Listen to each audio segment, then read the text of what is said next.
I can relate to that. I've done a few vision quests myself out in the West, and also a couple long dances with a Lakota drum carrier person. In fact, the long dance that we did for Chicago back in '82, where about 45 people from Chicago took part, and we had to go to Circle Pines Camp in Michigan because we couldn't light a fire all night long inside the bounds of Chicago. Yeah. It was not allowed. In a long dance, you dance all night, and you have a fire all night, at least one fire, if not outrider fires. And it turned out that what people wanted to dance to in that long dance was not only, but majorly, racial harmony. And the story is that when we left town in a couple vans to set up the long dance, those of us who were helping the person who was the leader of it, it also happened to be the same moment that the totem pole was being installed by the Tsimshian Indians visiting from Vancouver, British Columbia, in front of the Field Museum. And the ritual person named Elizabeth Cogburn asked if she could go into the place where they were planting the totem, and also if we could take some shards that they were chipping away. They had brought it and they were putting it together, putting the eagle on top.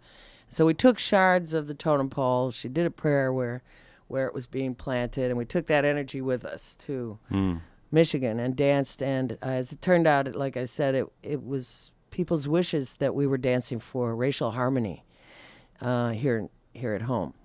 And the following year, we elected Harold Washington, first black mayor of Chicago.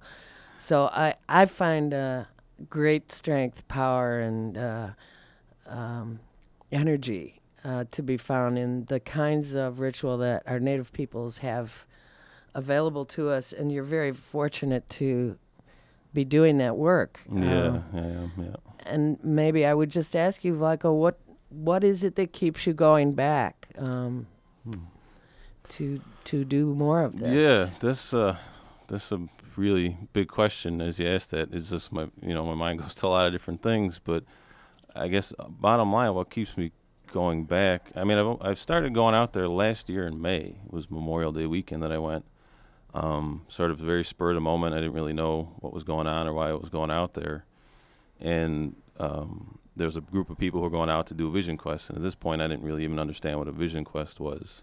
I was just tagging along because I was basically ran into my friend Tom, and he called me the next day and said, "Hey, you want to go to South Dakota in a week?" And I said, "Yeah." Road trip. Yeah, and it sounded like a lot of fun. Vision quest. Right. It's like right, we ate bad food on the way and things like that. That was fun. But well, that would be a very Native American thing to partake in. Yeah, the bad food part. Totally. But it was so I got out there and met this man named Ed Young Man, afraid of his horses, and everybody kept talking about going up on the hill, and I didn't know what was going on, and I just kind of figured out that a couple people were going up on a hill for 2 days and 2 nights to do the vision quest, and they asked me if I wanted to go up for a day, and at first I was kind of taken aback because I said, "Am I allowed to do this? I just got here. I don't even know why I'm here." And when I asked them, the 3 of the guys that were there looked at me and just all nodded their heads, and I said, "Sure, okay, I'll go." And Ed took me out, and he didn't put me up on a hill. He put me down in a ravine next to some trees and set up my little sage circle and put me in it. And then he spoke to me about some things that were and it was really amazing because the things he spoke about were things that were really in my heart, that I'd never spoken of before. But they were there on a certain level, but never on a level that I could actually consciously grasp. And so I sat there for a day, from the morning to the evening, stood there and sat there and thought about these things, and fell asleep once or twice, and had a few interesting things happen to me. But ultimately what it was that was really interesting was, as I was standing there, I really felt just in my field, I guess you can say, because it wasn't like something conscious, but I just felt this voice from, a couple hundred, basically, I don't know if it was people or spirits or what, but it was just saying, "Come back, come back, please. We want you to come back." and it was like this happy sort of thing. It was like I felt like this like group of family were saying, come back. And I felt it. And that's it. And I said, you know what? I'm not going to doubt this. I'm not going to try and analyze this. I'm just going to accept the fact that I'm standing here and there's somebody that wants me to come back, and they're really, really nice people, you know. So I went back to Thank you so much for sharing that. Yeah, so that's what started me, and that sort of energy, if you get my sort of meaning, is what's been pulling me back, and the sort of, it's just something I love, I guess you can say. Yeah. Yeah, that's. I'll share that I did a Vision Quest, the first one in the Canyonlands in Utah, and going out with the group that went out was about 15 people, and making a camp after about a 10-mile hike in somewhere in the Canyonlands, and then going out from there individually to choose spots, which we stayed in after.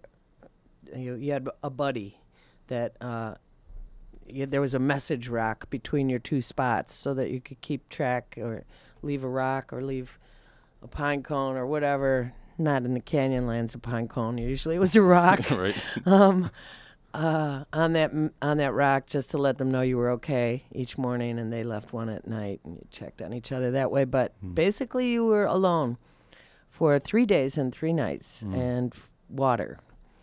And you get messages if you are paying attention and you sit in your circle. And I'm so glad you said fell asleep once or twice, because it was very hard to stay awake the whole time. The last night, you don't have to stay awake for 3 days and nights, but for the final 24 hours, you're supposed to be alert. Yeah. But the other part that was wonderful was being surrounded by people who respected the ritual and respected the messages for each, and also the slow coming out of it, because I found it radically altered my vision, literally. I mean, the horizon went around my head and never has stopped since. Yeah. And I know that there's people who question, whether white people should do Native American rituals, and I just won't even speak to that. If you're called to the ritual, you do it. And I don't think at this point in time, Native Americans have never really put that onus on us,